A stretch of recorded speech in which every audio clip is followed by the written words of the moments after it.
A Gay and a Non-Gay is a podcast from James Barr and Dan Hudson. They're like a lovely little couple, except they're not. Hi, welcome to A Gay and a Non-Gay. I'm Dan Hudson, I'm non-gay. I'm gay, I'm James Barr, and I'm gay. Every week I mess that up. You know, one of the things we talk a lot about on this show is erasure. It's a topic that comes up time and time again. So with all the erasure that's been going on, this week I've decided we're going to do a real deep dive into erasure. Which one? I mean, trans erasure, lesbian, bisexual, asexual, metal music, fan erasure. No, James. British synth pop electro legends erasure. Right. So I'm actually really excited about this because Erasure were definitely one of the first gay bands I'd heard of when I was younger. Now, actually, they're a gay and a non-gay. Andy's the gay one. And, you know, Andy is one of the old guard gays. He was there at the beginning of the kind of queer liberation movement in the UK. I tell you what it is, gay people, right? We don't necessarily have older people to look up to because there aren't that many gay people. So when I meet an older gay, no disrespect to our guests, I'm always a bit like, oh my God, tell me everything. Like, I want to learn from you. What are the secrets? Like, how do you hold down relationships? Like, what do we do? Yeah, no, I get that. And also in the 1980s in the UK, you know, with Section 28 and Margaret Thatcher and everything, the stories of the people around at the time are always interesting. And they've also had, then this is just insane, 24 consecutive UK top 40 hits, 5 consecutive UK number 1 albums, 25 million albums sold. Please welcome to the podcast, Andy Bell, Vince Clarke, Erasure. Yay! Hello, everybody. Hi. Is that a beer you're drinking? Amazing. Well, actually, this is my Beck's alcohol-free. Oh, see, he's got alcohol-free. I've got my whiskey here. Gosh, what am I doing wrong? I'm here with a mineral water. It's actually not mineral water, it's a tap water. I just tried to make myself sound cooler. Welcome to A Gay and a Non-Gay.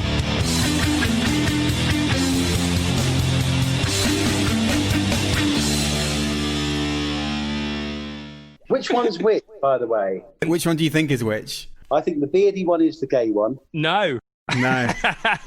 He's throwing you off there, and a lot of people have thought that recently, but that beard... You see, Vince is the gay one in our relationship. We've always said always the opposite way round, which is what it really is. So just to confuse people even more. As friends, have you guys ever had any of the same conversations that Dan and I have had? For example, Andy, have you ever had to explain to Vince that you didn't fancy him? No, not at all. No, I did fancy Vince. He did tell me a few things that I didn't know. Yeah, I mean, when we first met, I was very interested in what you got up to and everything, you know. So he gave me a few life lessons. For us, it's like, to me, there's like no difference if you're straight or whatever you are. You know, Vince has had loads of gay friends apart from me. I think he knows more than I do, actually. So it's, I believe it's 35 years since the release of your first single. You've been consistently strong. What's your secret? I think it's great having just one partner. I think that's really good. And I think that's the reason I don't know, but because it's too many people to deal with. It's too many different opinions and egos and stuff like that, you know. I think for us, it's we just got it balanced really well. Believing in yourself, you know, not taking the knocks too badly. It's just, you know, when you're a musician or a performer, anything, you just carry on doing it and doing it and doing it until people are sick and tired of you. I mean, we've had like lots of albums that haven't really done very well, but you just carry on. It's not natural to have hit after hit after hit.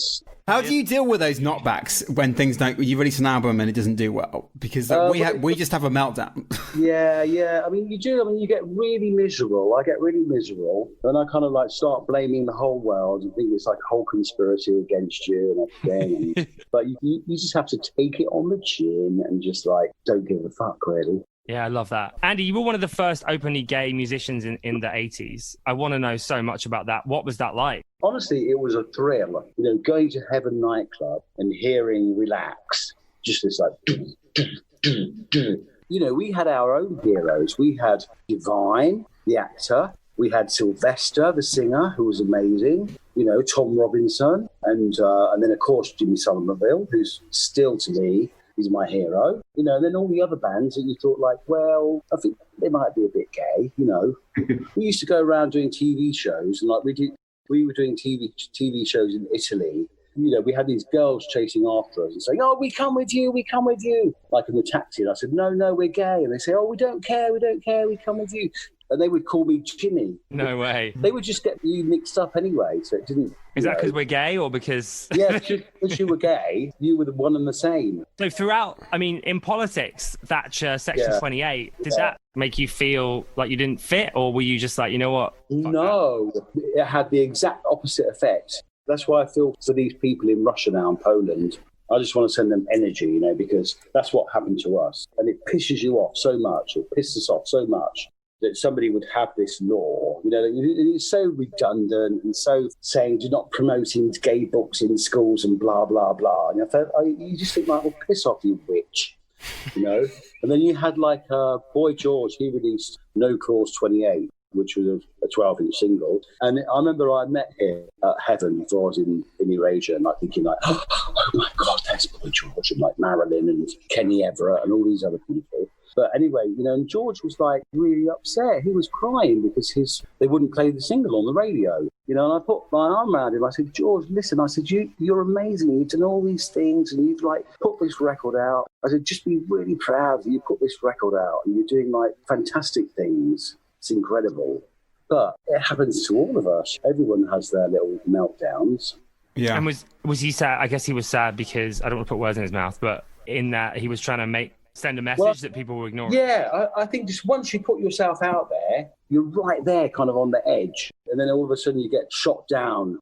That is a real blow. At the time, I guess people like George Michael, clearly people like George Michael and Freddie Mercury weren't out. Did you know that they were gay? Did everyone just know, but not the public? You sort of knew they were gay. And it's really weird because you never ever bumped into them. I saw them sometimes, but you never ever sort of see them. I don't know. You'd see them in clubs, but you never ever were in the same circle as them. I remember one time being on Kentish Town High Street. I was just standing outside the post office and no one was bothering me at all. It was this big Land Rover came by and the window went down. It was George Michael. And we just looked in each other's eyes and he had the most beautiful, soulful eyes, And I could just feel this love just going between the two of us. And he was sort of saying to me, "Oh, you're so lucky that you can just stand there outside the post office." So he knew you and knew who you were and you had a moment? Yeah. I lived right around the corner in Highgate. So, it was often on Grindr, but I never had plucked up the nerve to go round there. I thought, I can't go and knock on his door and say, "Hello." What was his Grindr picture?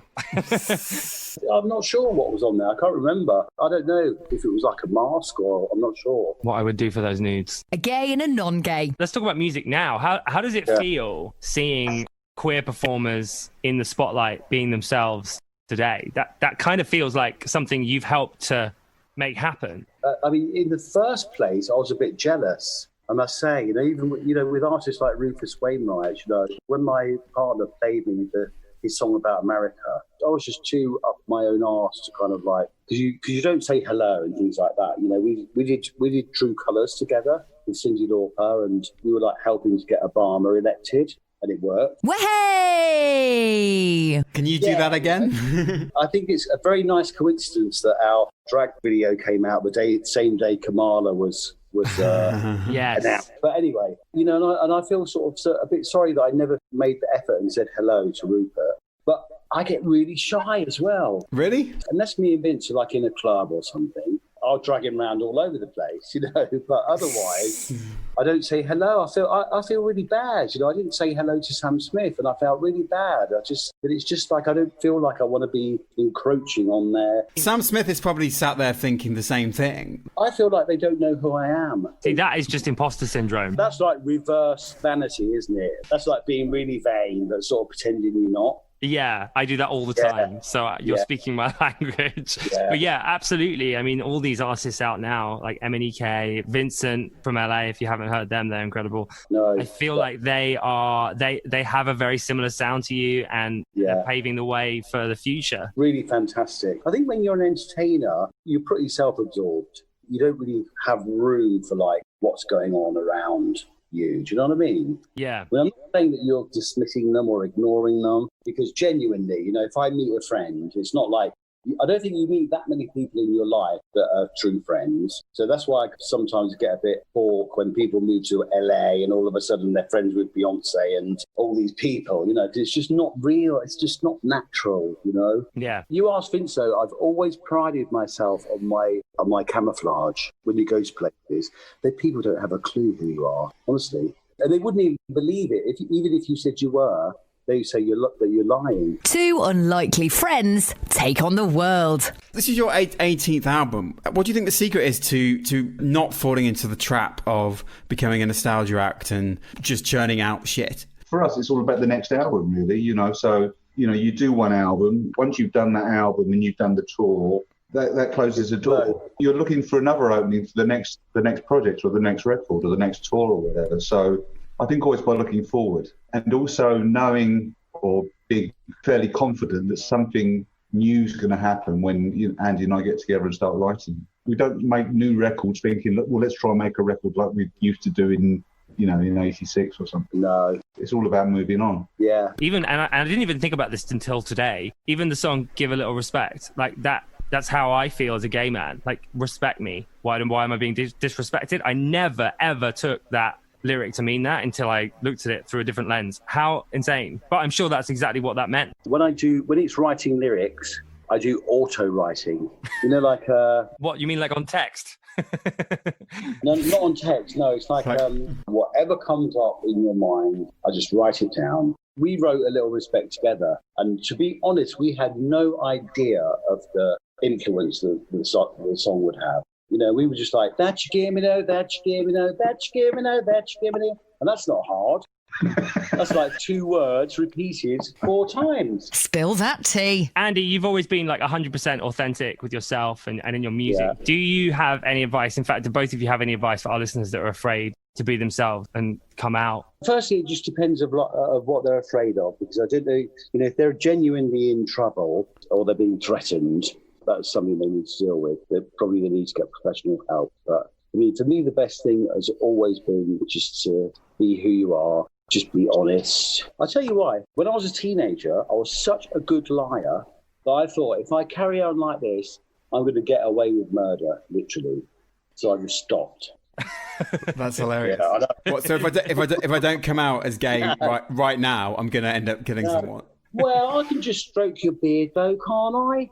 I think Dan was doing an impression of you rather than actually suggesting he'd come out. He's been using beard oils, so I reckon he might give you a go. Lovely. This is the first time that I've had any whiskers, like, even to this amount. Are you enjoying it? Hey, Vince, do you want to go get a beer and leave these two to it? We'll say goodbye. Thanks very much, guys. It's been really interesting. Good luck with the new album. It's amazing. It's so good. Thanks so much. Appreciate it. Bye. Thanks for listening, babes. Do the admin and support gay and non-gay. Visit gaynongay.com/donate.